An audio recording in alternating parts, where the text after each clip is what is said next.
Welcome to this explainer. Okay, we're diving straight into what was a truly historic 2026 World Cup opener. Mexico just took down South Africa 2-0 in a match that honestly had everything. It was chaotic, unforgettable, and a massive full-circle moment for world soccer. If you want to know exactly how the hosts set the tone, the rich history behind this specific matchup, and that absolutely wild disciplinary meltdown at the end, well, you're in the right place. Let's get right into it. To really get the sheer magnitude of this matchup, we got to rewind 16 years. It's been exactly 16 years since these two met in a World Cup opening match. Think back to 2010, Soccer City, Johannesburg. The whole world was watching when Sphephelo hit that absolute screamer that shocked Mexico and just set the tournament on fire.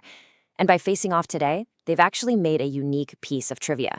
This is the very first repeat opening game matchup in the entire history of the World Cup. It's just pure poetry that they met again. And man, what a stage for this reunion. We're talking over 80,000 raucous, absolutely deafening fans, mostly cheering for Mexico. The legendary Estadio Azteca didn't just host a game tonight, it made history itself as the first stadium to ever host 3 World Cup opening games.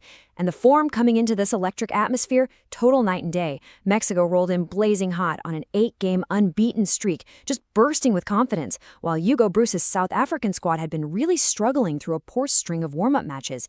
You could literally feel the tension in the building. Section 1. El Tri strikes early. Quiñones silences the critics. So Mexico wasted absolutely zero time putting their stamp on this one. Just 9 minutes in, literally 9 minutes, Julián Quiñones slammed home the first goal of the 2026 tournament.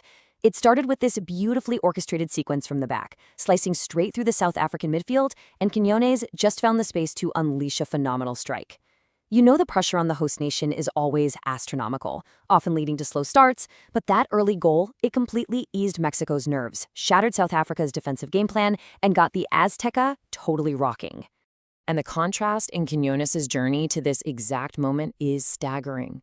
The former Club America winger is a Colombian dual national, and he actually faced some serious heat during his 2023 debut for Mexico. People were questioning his inclusion just because he wasn't born there. Well, look at him now. He's the opening goal scorer of the World Cup, definitively silencing all those doubters. Based on the sheer quality and confidence of this performance, he is perfectly poised to be manager Javier Aguirre's absolute breakout star of the tournament. Section 2. Sealing the victory. Jimenez gets his moment. Now, this next milestone was an incredibly special moment for Mexican soccer. Midway through the second half, perfectly timed to crush any hope of a South African comeback, Roberto Alvarado whipped in this brilliant, searching long cross from the right side. Raúl Jiménez timed his run immaculately, rose above the defense, and just headed it home with absolute power. And the crazy part? This wasn't just an insurance goal to make it 2-0. This was Jimenez's first ever World Cup goal. Seeing those wild, highly emotional celebrations by the corner flag, you could tell exactly what that meant to him and the entire squad. Looking at the tail of the tape for the full 90 minutes, it was just a comprehensively dominant performance by Mexico across the pitch. Quiñones was direct and devastating. Jimenez led the line superbly. Alvarado was a constant threat. And that midfield duo of Eric Lira and Brian Gutierrez totally dictated the tempo. Meanwhile, South Africa seemingly froze. Their one bright spot was goalkeeper Ronwen Williams, who was brilliant and honestly stopped Jimenez from getting a hat trick. Oh, and here's an amazing insight for you. Down at the other end of the pitch, Mexico's keeper, Guillermo Memo Ochoa, was quietly making history just by being there. He was the sole player from either squad who was actually present during that famous 2010 matchup at Soccer City. Just an incredible bridge between eras. So with a commanding 2-0 lead, total midfield control, a legendary veteran in goal, and the Azteca crowd in absolute euphoria, you'd think it was a flawless night, right? Well, not quite. Just as the celebrations were feeling comfortable, the match was about to take a really wild, unexpected turn that could have some major ripple effects. Section 3. A chaotic conclusion. Seeing red. Let's map out exactly how this unraveled, because the physical toll and frustration definitely boiled over. South Africa battled hard, but as they were continually outpaced, their discipline slipped dramatically.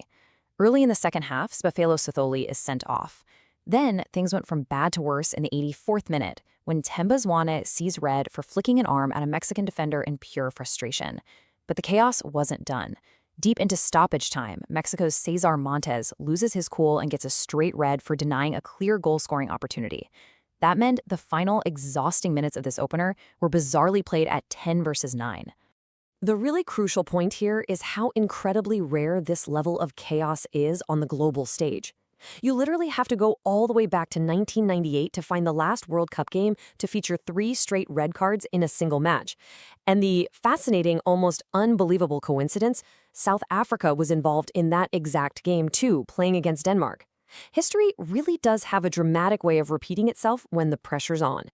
Section 4. The Group A picture. What this means for the tournament. Looking at how this builds the foundation for Group A, Mexico sits firmly at the very top. They've banked the vital 3 points and a strong +2 goal differential right out of the gate. This puts immediate, heavy pressure on Czechia and South Korea to perform before they even kick a ball. And of course, it leaves a battered, depleted South Africa sitting dangerously at the bottom of the standings with 0 points. So, looking ahead, what's next? Mexico is going to travel to Guadalajara to face South Korea on Thursday, June 18th, hoping to really cement their path to the knockout rounds. South Africa, meanwhile, has a massive mountain to climb. That poor warm-up form has violently spilled over into the actual tournament, and they've got to regroup incredibly quickly. Their World Cup hopes are already under critical pressure, especially since they'll be missing key players due to suspension. Which leaves us with the ultimate question. As Quiñones and Jiménez ride the incredible high of this Azteca awakening, Mexico looks like a real force to be reckoned with. But we have to ask, will the defensive loss of César Montes from that stoppage time red card come back to haunt El Tri in Game 2? Can they carry this brilliant momentum forward, or will that singular chaotic finish prove costly against a fast South Korean attack? It's crazy to think about how one fleeting moment of indiscipline can completely reshape a team's tournament. Thanks for joining me on this explainer, and I'll catch you on the next breakdown.